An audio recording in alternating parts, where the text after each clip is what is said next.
for Miss Continental UK, and today I am with Valerie, a psychologist who will be answering all of our questions about mental health, how to take care of it, and we're so privileged to have her with us today. Thank you so much, Valerie. Thank you. Really appreciate it. Before we dive into the whole mental health thing, I want to know who you are. Why did you choose to become a psychologist?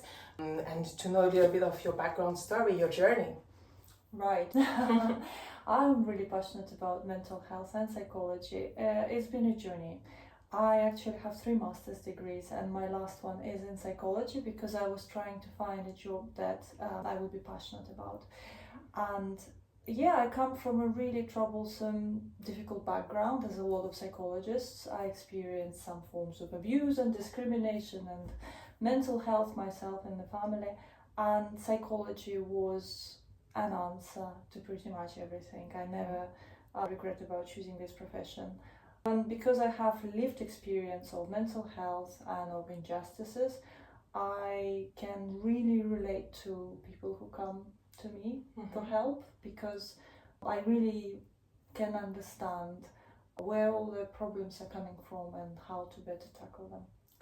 Great. If I can ask, you mentioned you have 3 masters, which is really impressive, and that's amazing. But in which fields were the other one? Were they related to psychology in any way, or was it totally different? In a way, everything is related to psychology in some ways. But my first degree was in business, and my second in linguistics. Linguistics is actually related to psychology because it's studying the brain and language.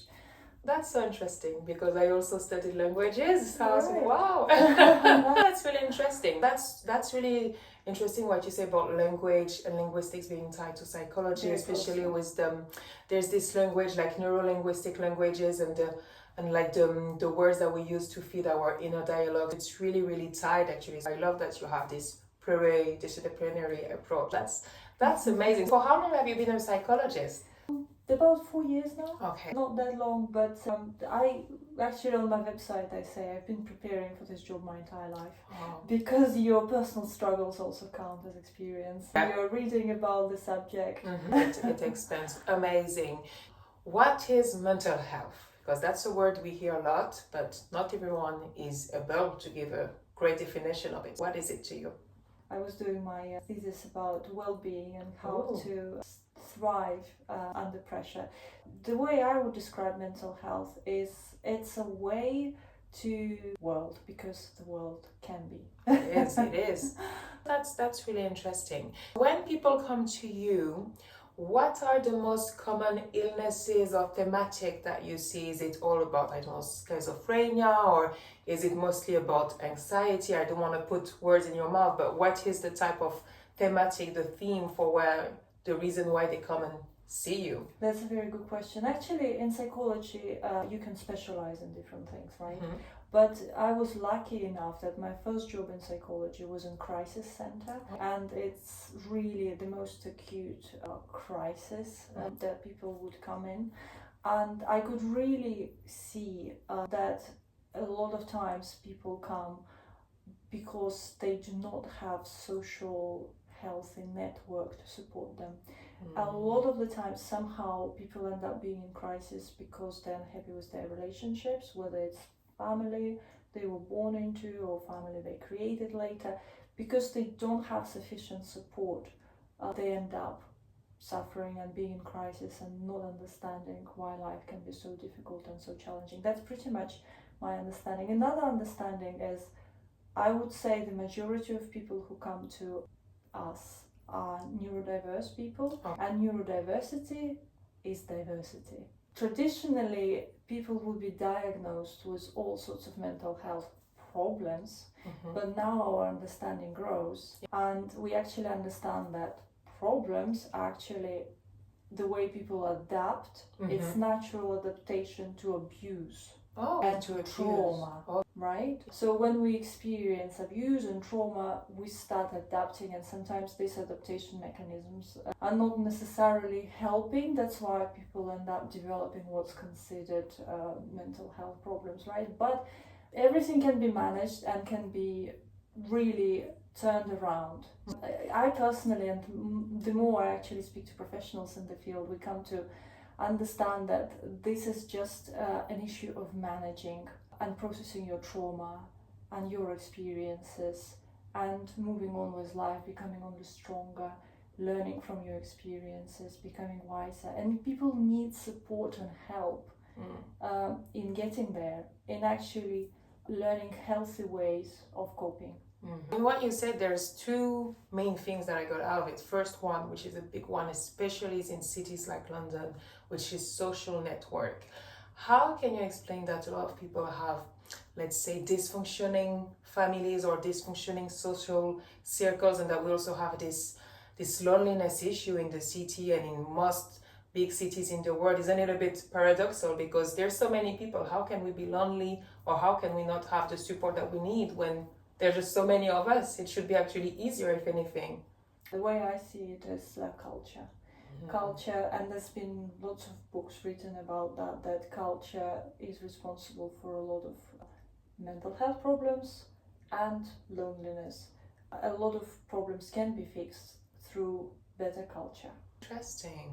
Interesting. Which part of culture do you think are not fostering this sense of community or this sense of well-being?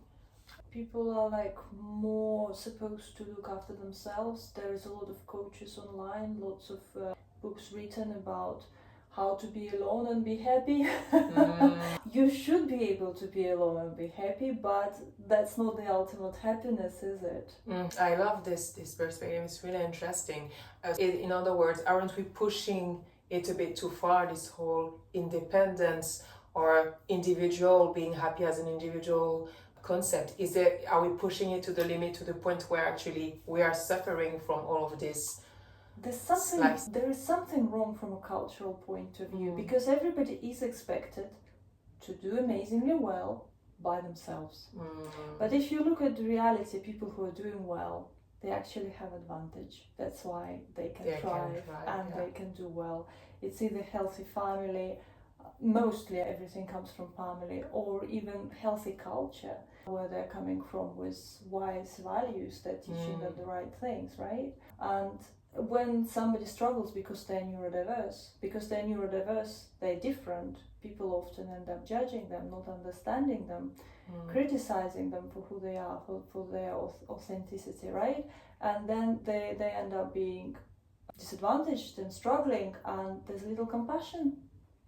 That's really, really interesting. Now into neurodiversity, what does it look like exactly? Could you give us some example of neurodiversity cases, or I don't know if we can call it illness, because to me, and from what you say, it's not an illness, but can you give us some specificity so we can know what it looks like, and maybe some people who are watching or listening to us can be like, oh, actually maybe I am neurodivergent. What is it exactly? Actually, neurodiversity is way more common than people realize. It's very often that people are not being diagnosed. It takes years before people actually end up being diagnosed with neurodiversity. The reality is there is an expectation, again, cultural expectation of what a human being is supposed to be like, how they're supposed to function, how they're supposed to behave, how they're supposed to react and process the information. And some people are just naturally different. And they are kind of a minority, even though it is a questionable thing whether they are really a minority. There's a lot of people who are neurodiverse. A lot. That's really interesting. And because they do not fit into this mold easily, and actually they're not even advised to try to fit into it, it's not healthy for them. That's where mental health problems come from. Because trying to fit in something that you're not. Absolutely. It's really interesting. And because they naturally cannot fit, they end up being under a lot of pressure, and what comes really easy naturally to somebody neurotypical comes with a lot of effort for somebody who is neurodiverse, like creating a family or creating a career, for example, or doing well at school, right? Because their learning style is different. It's not that they're not intelligent enough, it's just their learning style is different. And it requires a lot of flexibility, a lot of creativity to actually assess even these pupils or students' paperwork fairly. How can we create a more inclusive culture or community or our society for these individuals, which actually they are not a minority, or there's way more than we think. What can we do to support them? Again, I will come to this. It's massive, obviously. It's a massive question, but obviously we have to do it because there's no way around it. But the answer I see is through culture, through implementing a healthier culture that's more inclusive, that's more compassionate, that's more understanding. And what stops us from doing that? Why aren't we already more empathetic? Is it something that comes difficult to human beings, this kindness and trying to be more understanding of the differences, even in terms of neurodiversity? Why is it so difficult? Why can't we just be accepting? Because you mentioned earlier that there is a mold that people try to fit into. Why is there a mold in the first place? Why can't we just be like, okay, I'm me, I'm neurodiverse 1, I'm neurodiverse 2, I'm normal diverse, but whatever that may be, if there's even normal diversion. That's how neurodiverse people usually see the world. They see that it's actually a neurotypical idea that everybody has to be like neurotypicals, right? Whereas neurodiverse, it takes them time to realize, you know what, actually I'm different. Actually it's hard for me to fit in. And actually I'm not even supposed to. But I'm okay with everybody. I just don't understand why everybody's not okay with me. That's interesting. Right. It's a very deep question again. And again, there's lots of books written about it. The quick answer would be that we evolved as species over long periods of time. And at the beginning, life was really hard, really harsh, really traumatizing. We developed this adaptation skills to survive. We have really strong survival drives, but unfortunately a lot of them come from abuse and abusive behavior. And trying to survive, a lot of people naturally, unconsciously, without fully realizing it, being in full denial, not accepting it, actually end up hurting other people. As the saying, hurt people hurt people. Hurt people hurt people. And this is a problem because we don't have to live this way anymore. We're much more civilized now. We understand that actually the best way for us to survive now is actually to change the strategy, as to be more compassionate, more accepting, letting everybody thrive, supporting everybody for the benefits of everybody. Exactly. But the old ancient mindset is still there, and it takes multiple generations for it to change. Hopefully it will, but what I'm really seeing is that abuse, that we're implementing some laws and rules in place against abuse, domestic abuse, discrimination, right, equality, diversity, but it's interesting in a way to see how certain things are being restricted and frowned upon, and then other things which kind of represent the same thing, they're still allowed. For example, how is it possible that in the 21st century we can still justify having wars in the world? How? But somehow some people find ways of justifying it. We know that women are supposed to be also supported, but then there's still domestic abuse rates. Women are still being judged for what they're wearing.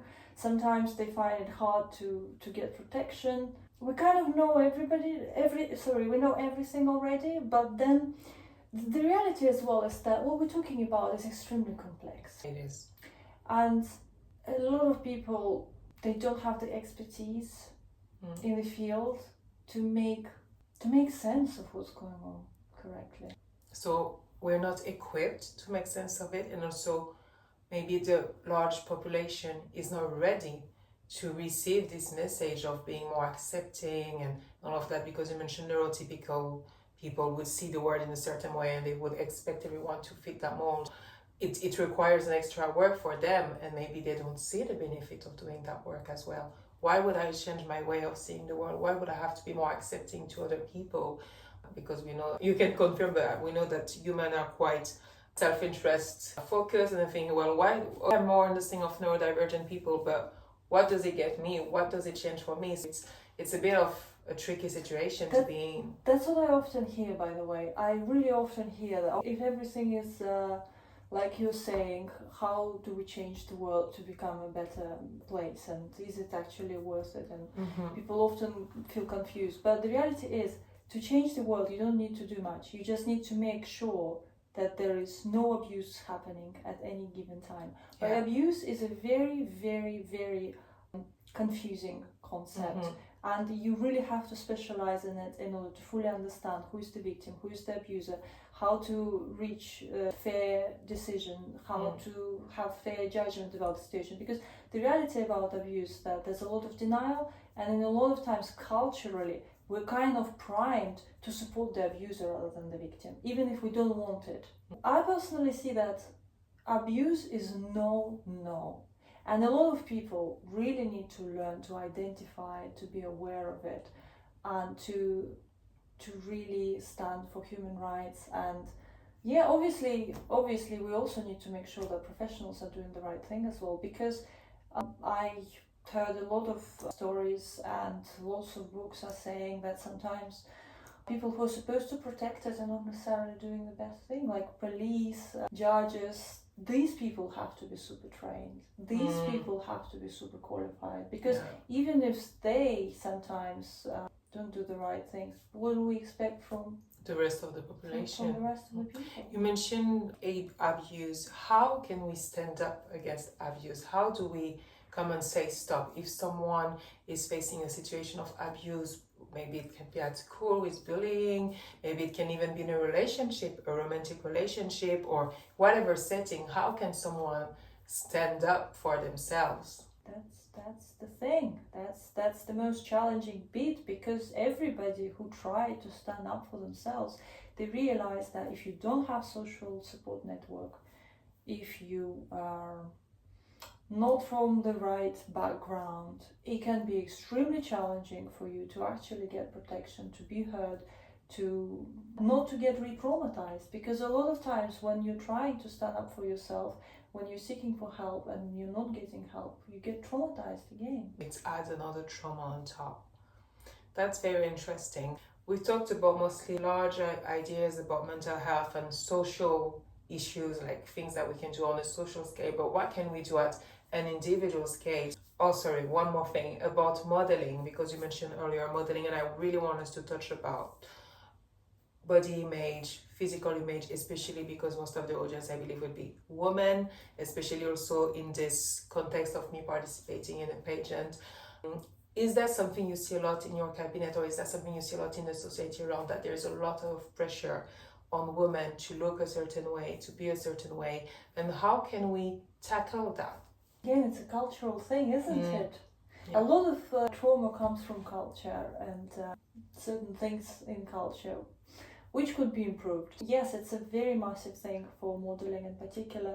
I have clients who are models, and I know that models have to deal with a lot of pressure, and they really benefit from mental health support, because if you choose a career to become a model, I would actually really recommend any woman to start therapy on day one. Long term. To that yes. extent. Wow. Really. Oh. Because there's a lot. Being a beautiful woman in this world is something extremely challenging. But wouldn't we say, because there's the pretty privilege, and if you're a pretty woman, people would be kinder to you, and you will have what we call like the halo effect and all of that? Or is it only one part of the positive side, and there's also the downsides of beauty? People think so, but it's actually not the case. Interesting. If you see victims of domestic abuse, a lot of models, a lot of pageant participating girls, they end up there because people think that there's a stereotype. Everything is about stereotypes, isn't it? There's a stereotype about being a beautiful woman. A beautiful woman is actually more prone to be targeted for abuse just because of the stereotype of being beautiful. That's interesting. And she really needs to have tools to defend herself and her self-esteem. She really needs to have that. What are these tools then? Mental health awareness. Raise your self-esteem, because a lot of time in modeling, and especially, to be honest, even me, I still would like to understand the subject better, because I'm a woman myself and I'm really interested in that. Being self-confident really helps in this industry. But actually a lot of time I talk to women who are not being self-confident and they're in this industry. And my question is, how do they even manage to do so well? And they actually do really well. In a lot of cases, it's because they're trying to prove their self-esteem to themselves. But it's a very painful path. Because if you start with the self-esteem already, it makes it easier. It makes it easier, you feel more protected, there's less pain on the way, right? You would advise for all of the women that are in this industry or that want to be in this industry to start with building self-esteem first and foremost. Absolutely, absolutely. But isn't it a lifelong process even? It is, but as I often say that a lot of times as well, people think that paying for your therapy is like too expensive. Why would you pay somebody just to talk to them? Can you not speak to your friend for free? But actually, investing in yourself and your mental health is the best investment. It is. It's better than buying jewelry or a new dress or going out drinking somewhere with your friends, because actually it helps, it makes a difference, and it's the best investment. I totally agree with you. I think it's the best investment because what you get out of therapy, it's a gift for life. Nobody can take it from you. You have this knowledge, and it really makes a difference in how you see the world or how you react to situation. And it's better to be equipped, because to me, I think that therapy, mental health, all of those techniques that you get out of it, these are tools. So you're not feeling unarmed in this world, because you mentioned there's abuse, there's situations that are out of your control. How can you manage that? I've noticed in my journey as a woman, and I know I have still a lot to go, but you can't control the outside world, but you can only control you. And with mental health, psychology, personal development, all of this, at least it can give you a better sense of control of yourself. Because I cannot control other people. I want to focus on, if there is a situation, how can I reframe it? How can I have emotional regulation? How can I change my perspective? And this is actually what can really help. This is what's actionable, on top, of course, of doing things on a social scale and having conversation like we're doing and helping on a larger scale. But on a human level, I definitely agree with you. Therapy is, I think it should be mandatory. And what I've noticed, and maybe you could confirm or say actually maybe I'm wrong, but a lot of people who would actually benefit the most from therapy choose not to go or say, oh, I don't believe in it. Why? Oh yeah, that's a good question, and it's very true as well, because it requires a lot of courage. There's very strong defense mechanisms as well. There's multiple mechanisms in place. Somebody can even begin with denying. For example, why would I see therapist? There's nothing wrong with me. Or if I see therapist, then there must be something terribly wrong with me and I have to accept it, right? The reality is no. Everybody needs therapists. There's no shame in trying to understand your inner world better. Then also therapy requires change. And people don't like change. Change, it requires strength of character, I would say. It's like not everybody succeeds at going to the gym regularly and changing their body, right? To the level they want to. The same is true for therapy. You have to really be persistent. You have to not give up. You really have to be ready to achieve results. It's courage. Well, that's really interesting. Is there a last word before we wrap this up that you would like to share with young women or just women of all ages? What would be your message to them when it comes to mental health? Mental health is everything. That's why I chose this as my profession, because you need mental health no matter what you're doing, no matter who you are, no matter where you are. Mental health is the key to all sufferings, because every human being has experienced difficulties, problems, pain, breakup, childhood traumas, you name it, and that's where we're supposed to help people feel better. And actually there's also misconception, which is cultural, not to seek professional help in those cases. And also sometimes people think that they can manage themselves. Why would they go to a coach or a psychologist? Obviously you can, but often it takes years. Why would you want to waste that time? It's great that we have these professionals now, and I wouldn't have done half of what I've done in my life if I was not passionate about psychology. It helped me personally tremendously. I achieved most of my goals thanks to therapy. I come from really disadvantaged background, from childhood abuse, and I managed to feel better and even to be alive. Even this is a gift. It's true. Well, thank you very much, Valeria. It was a real pleasure having this discussion with you. That was really insightful. I'm sure it's been really insightful for the people who will be watching as well. Thank you so much. Thank you. It's been a pleasure. Thank you. I share all of my mental health advice on this page.